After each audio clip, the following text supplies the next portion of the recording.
thunderstorms that are located along the lines of Bloxham County, Suburban County, and Grandview County, moving northeast at 40 miles per hour. Source: radar and train spotters. This is a life-threatening situation.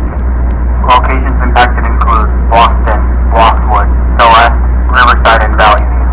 The following hazards are expected: DVD-sized hail, 100 mile-per-hour wind gusts, and cloud-to-ground lightning are expected. Large and dangerous long-track tornadoes are possible and can form rapidly from these thunderstorms. Flying debris will be deadly to those caught without shelter. Mobile homes will be destroyed. Damage to homes and businesses are likely. Multiple utility outages are possible. Repeating, this is a life-threatening